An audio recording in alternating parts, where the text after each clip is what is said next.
ٹھیک ہے، 104 اور سورۃ بقرہ۔ اعوذ باللہ من الشیطان الرجیم، بسم اللہ الرحمن الرحیم۔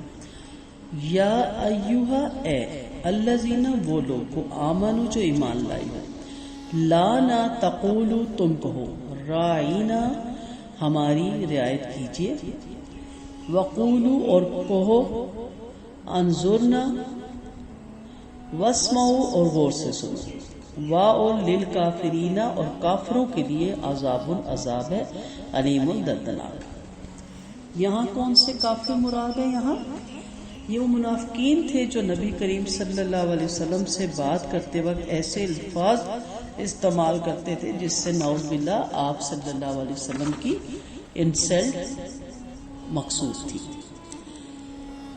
اب مسلمانوں کو نبی کریم صلی اللہ علیہ وسلم اور قرآن کے خلاف یہودوں کی ان شرارتوں اور اعتراضات سے متنبہ کیا جا رہا ہے جو وہ قرآن کی طرف سے ان پر تمام حجت کے رد عمل میں اپنے دل کی بڑھاس نکالنے، آپ صلی اللہ علیہ وسلم کی نعوذ باللہ توہین کرنے اور مسلمانوں کی نگاہ میں آپ کو گرانے کے لیے کرتے تھے۔ یہاں پہ الفاظ کا استعمال کرنا سکھایا۔ رائنا کا مطلب ہوتا ہے ہماری رعایت کیجیے۔ اس کے لغوی معنی تھے ذرا ہماری رعایت فرمائیے، یعنی بات اگر اچھی طرح نہ سمجھی جائے تو متکلم کو متوجہ کرنے کے لیے عربی زبان میں یہ لفظ بالکل اس موقع پر بولا جاتا تھا جس موقع پر ہم اردو میں کہتے ہیں ذرا پھر ارشاد فرمائیے۔ قرآن نے دوسری جگہ واضح کیا کہ یہود اس لفظ کو زبان ذرا نیچے کی طرف دبا کر اس طرح ادا کرتے کہ اس کے معنی بدل جاتے، جیسا کہ رائینا، اینا، یا ای کر دیتے تو اس کا مطلب ہوتا تھا ہمارا چرواہا، اور یا رائینا کر دیتے تھے، الف نہیں لگاتے تھے تو اس کا مطلب ہوتا تھا احمق، استغفر اللہ۔ تو ان کے معنی بالکل بدل جاتے تھے اور اس سے ان کا مقصد خدا کے دین، اس کے پیغمبر پر طنز کرنا اور مذاق اڑانا ہوتا تھا۔ قرآن نے یہاں اس بنا پر اس لفظ کو مسلمانوں کی مجلس اور مجلس اداب سے خارج کر دیا اور اس کی جگہ ایک دوسرا لفظ انظرنا استعمال کرنے کی ہدایت فرمائی جو عربی زبان میں اس موقع اور محل کے لیے معروف تھا اور جس میں اس طرح کی تعریف کا بھی کوئی امکان نہ تھا۔ اس کے لغوی معنی ہے مہلت دینا اور انتظار کرنا۔ جی، تو اس کے لغوی معنی دیکھنے، مہلت دینے اور انتظار کرنے کی ہیں۔ حضرت عبداللہ بن مسعود رضی اللہ عنہ فرماتے ہیں کہ جب آپ قرآن کریم میں یا ایھا الذین آمنوا سنیں تو کان لگا دیں اور دل سے متوجہ ہو جایا کریں، کیونکہ یا تو کسی بھلائی کا حکم ہوگا یا کسی برائی سے روکا جائے گا۔ جب بادشاہ کسی کو براہ راست مخاطب کرے اور سننے والا بات کو بے توجہی اور بے دلی سے سنے یا سن کر ٹال دے تو اس حالت میں بادشاہ کے عطاق کا سبب ہوتا ہے۔ بالکل اسی طرح احکم الحاکمین کو سننا ہے، جس سے منع کیا گیا رک جانا ہے۔ اللہ تعالی ہمیں بھی دل سے متوجہ ہو کر قرآن و حدیث سننے اور عمل پیرا ہونے کی توفیق دے، آمین۔ آپ صلی اللہ علیہ وسلم کی توہین ناقابل معافی ہے، لہذا اللہ تعالیٰ نے فوراً اس لفظ کو تبدیل کر دیا اور اس کی جگہ دوسرا لفظ اتارا۔ اس سے ہمیں کچھ ہدایات ملتی ہیں۔ پہلی ہدایت یہ ملتی ہے کہ گفتگو میں صاف الفاظ استعمال کیے جائیں۔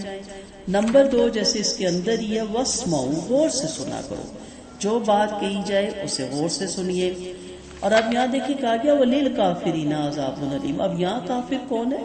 وہ جو کہ منافق تھے، بظاہر مسلمان تھے لیکن آپ صلی اللہ علیہ وسلم کی مجلس میں بیٹھ کے اس طرح بات کرتے تھے کہ آپ صلی اللہ علیہ وسلم کی توہین ہو اور آپ صلی اللہ علیہ وسلم کا نعوذ باللہ مذاق اڑایا جائے۔ تو سوال کی کثرت آدمی کو سیدھے راستے سے بھٹکا دیتی ہے، اس لیے جو عالم یا استاد یا کوئی بڑے بزرگ، آپ کے والدین، کوئی بھی آپ سے عمر میں یا عہدے میں یا ایجوکیشن میں بڑا ہے یا جو بھی کام ہے اس کام میں وہ بڑا ہے تو اس کی بات غور سے سنی جائے۔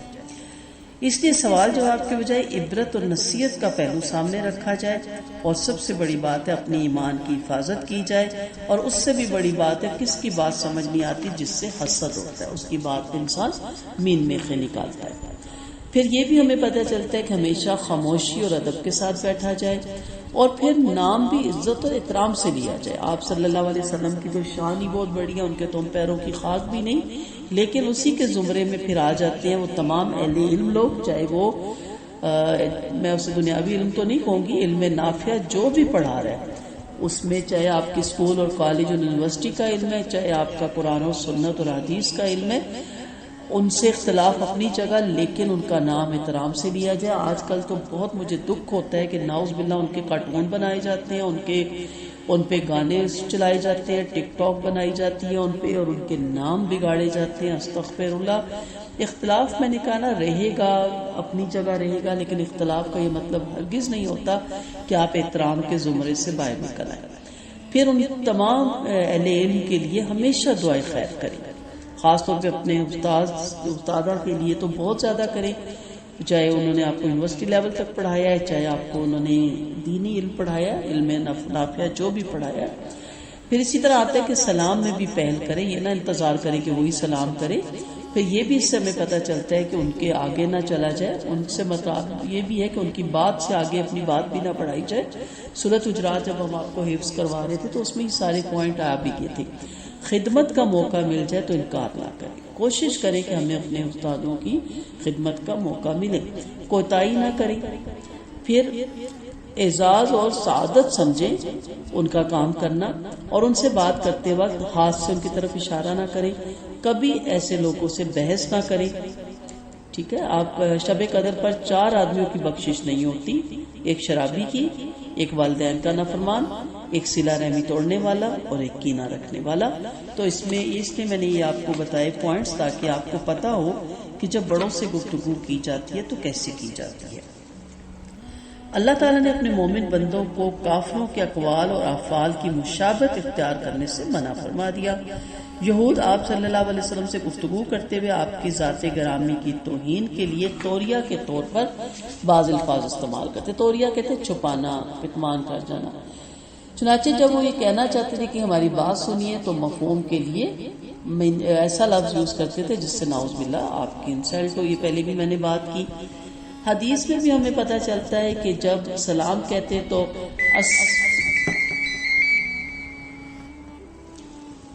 سوری آپ کو بار بار فون کی وجہ سے ڈسٹرب ہونا پڑ رہا ہے جی۔ تو احادیث سے ہمیں پتہ چلتا ہے کہ جب یہ سلام کہتے یہودی تو السلام علیکم کے بجائے السلام علیکم کہتے، سام کے معنی تھے موت۔ حکم دیا گیا کہ ہم ان کے سلام کے جواب میں سے وعلیکم کہیں۔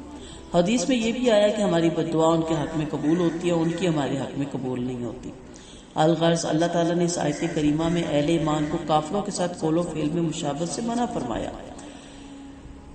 امام احمد رحمت اللہ علیہ نے ابن عمر رضی اللہ عنہ سے روایت کیا کہ آپ صلی اللہ علیہ وسلم نے فرمایا، مجھے قیامت سے پہلے تلوار کے ساتھ مبعوث کیا گیا تاکہ اللہ وحدہ لا شریک کی عبادت کی جائے۔ میرا رزق میرے نیزے کے سائے تلے رکھ دیا گیا، ذلت اور رسوائی اس کے مقدر میں لکھ دی گئی جو میرے حکم کی مخالفت کرے گا، اور جو شخص کسی قوم کی مشابہت اختیار کرے وہ انہی میں سے ہوتا ہے۔ ابن ابو داؤد نے بھی حضرت ابن عمر رضی اللہ عنہ سے صرف یہ الفاظ روایت کیے کہ جو جس سے مشابہت جس قوم سے رکھے گا وہ انہی میں سے ہے۔ اس حدیث میں کفار کے ساتھ ان کے اقوال، افعال، لباس، تہوار، عبادات اور ان امور میں بھی مشابہت اختیار کرنے سے شدید ممانعت اور بہت سخت وعید آئی ہے، جن کا ہمیں نہ حکم دیا گیا نہ ہماری شریعت میں اس کا کوئی جواز ہے۔ ارشاد باری تعالیٰ ہے،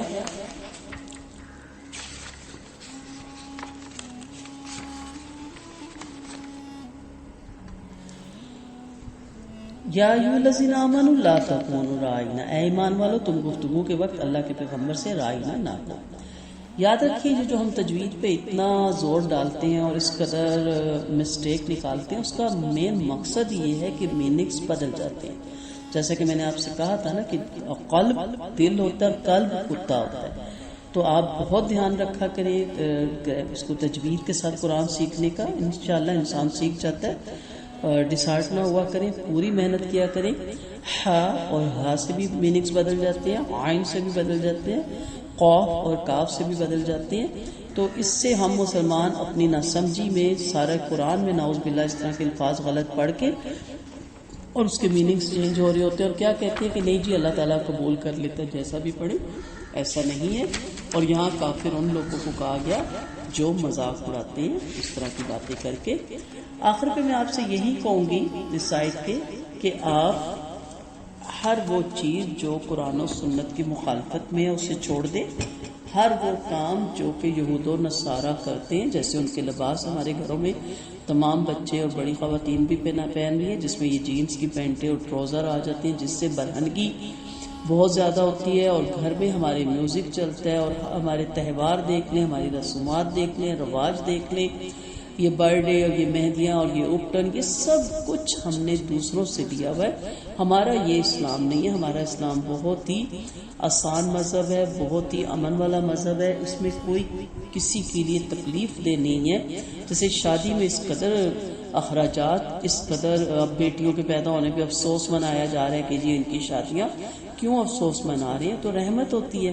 مسئلہ یہ ہے کہ ہم نے اس قدر ہندوانہ رسومات رواج اپنے اندر کر لی ہیں راسخ کہ اب ہمیں بیٹی کو پیدا ہونے پہ پریشانی لاحق ہو جاتی ہے. اور ہم پہلے ہی 18 سال یہ سوچ کے کڑ کے بیمار ہو جاتے ہیں کہ ہم جہیز کہاں سے دیں گے، اور ہم سسرال والوں کو تحفے کہاں سے دیں گے، اور ہم ساس کو بندے کہاں سے ڈالیں گے اور کڑے کہاں سے ڈالیں گے. پلیز ان چیزوں سے باہر نکلیں گے. ہمارا اسلام سے اس کا کوئی تعلق نہیں. سمپل نکاح ہے، نہ جہیز ہے اس میں، نہ اس میں بری ہے.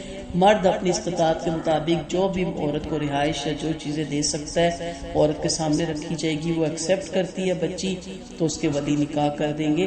اسی طرح مرنے کی اس قدر رواج ہمارے بن چکے ہیں کہ 40ویں تک قرضوں سے سر بل جو ہے نا بھر جاتا ہے انسانوں کا، اور کمر ٹوٹ جاتی ہے، اور پتہ چلتا ہے کہ جی جمعراتیں اور 40ووں کے چکر میں ہم نے اتنے قرضے لے لیے، اور پھر اس کے بعد برسیاں، اور اس کے بعد تیجا اور 10واں اور اللہ جانے کیا کچھ ہم نے لے لیا. پلیز ان تمام چیزوں سے اپنے آپ کو بچائے.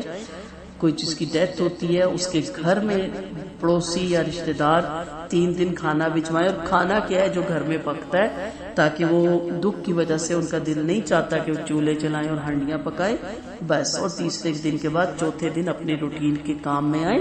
ہاں تعزیت کے لیے آپ جب بھی آپ کو ٹائم ملے، آپ دوسرے ملک سے آ رہے ہیں، کر سکتے ہیں، ایک الگ ٹاپک ہے، لیکن اس کے علاوہ کچھ بھی وہاں پہ نہیں ہے. وہاں پہ کھانا کھانا یا ان کا خیرات دینا یا ان کی جمعراتیں دینا یا ان کی 40ویں، یہ سارا حرام کام ہے، حرام کے زمرے میں آتا ہے. تو یہ آیت بہت امپورٹنٹ ہے. میں مختصر اتنا ہی بتا سکتی ہوں کہ ہر وہ چیز جو اس کی مخالفت میں ہے قرآن و سنت کی، اس کو اپنانے والا وَلِلْكَافِرِينَ عَذَابٌ أَلِيمٌ. تو کافر صرف وہی نہیں ہے، ہر آیت کے ساتھ مختلف پوائنٹ آتے ہیں. یہاں ہر وہ انسان جو قرآن و سنت کی نعوذ باللہ مخالفت کر رہا ہے، تو اس کو آپ مسلمان کیسے کہیں گے؟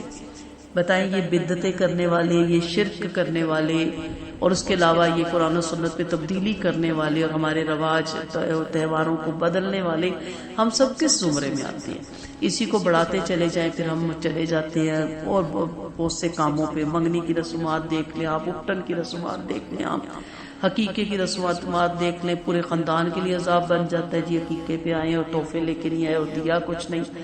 بچے پاس ہو رہے ہیں تو چلو بچوں کی خوشی کے لیے ان کو کوئی 50-100 روپیہ پکڑاتا ہے بندہ. آپ جی پھوپھیاں تائیاں چاچیاں 5000 دیں 2000 دیں. اپنی زندگیوں کو عذاب مت بنائیں، سمپل زندگی گزاریں، قرآن و سنت کے مطابق زندگی گزاریں. مبارکباد ضرور دیں، دعائیں دیں، محبتیں دیں. اس کے لیے ضروری نہیں ہوتا کہ آپ اتنی زندگی عذاب بنا دو. یہاں تک پھر کہا جاتا ہے کہ جی اس نے کیا دیا، یہ ہم پہنتے ہی نہیں، یہ کیا لایا، یہ ہم کھاتے ہی نہیں، اس نے تو ٹرخایا پھوپھی ہو کے تائی ہو کے یا اتنی امیر ہو کے دیکھے کیا دے کے گئی ہے. تو ان چیزوں سے باہر نکل آئیں. ان چیزوں کو اسلام پسند نہیں کرتا. اور اس آیت کو سامنے رکھتے ہوئے ادب احترام اپنے بڑوں کا، اور آپ صلی اللہ علیہ وسلم کا فرمان ہے جو ہمارے بڑوں کا احترام نہیں کرتا اور ہمارے چھوٹوں سے پیار نہیں کرتا وہ ہم میں سے نہیں. بڑے سے مراد عمر میں بڑا ہونا ہے. اس کے علاوہ ہو سکتا ہے آپ کا جو لیڈر ہے وہ عمر میں آپ سے چھوٹا ہو، آپ کا استاد آپ سے چھوٹا ہو. تو بڑے میں ہر وہ چیز آ جاتی ہے جو اس کو بڑا بناتی ہے. تو اس کا احترام کرنا ہے، اس کا اسی طرح احترام ہوگا جس طرح کہ ایک بڑی عمر کے بندے کا ہوتا ہے. اور ہو سکتا ہے آپ کا جو پین ہے یا جو آپ کا جو ڈرائیور ہے یا جو آپ کا مالی ہے جو آپ کا میڈ ہے، وہ جو میڈ ہے وہ بھی عمر میں آپ سے بڑی ہو، تو عمر کا بھی بڑا اور اس کے علاوہ عہدے کا بھی بڑا. اور چھوٹوں میں آپ کے بچے آ جاتے ہیں، آپ کے انڈر لوگ آ جاتے ہیں، آپ کے انڈر آپ کے پین بھی، آپ کے میڈ بھی آتے ہیں. یعنی اس میں عمر کا بھی چھوٹا دیکھنا ہے اور اقتدار کا بھی چھوٹا دیکھنا ہے. ان سے محبت، شفقت اور احترام، پیار سے بات کریں تو آپ پہ جان چھڑکیں گے. تو بڑی گہری یہ آیت ہے، اس پہ بولنے کے لیے تو عمریں چاہیے. اللہ تعالی ہمیں اس پہ عمل کرنے کی توفیق دے. دعاؤں میں یاد رکھیے گا. دعاؤں کی طالب رخسانہ اعجاز. السلام علیکم ورحمۃ اللہ وبرکاتہ.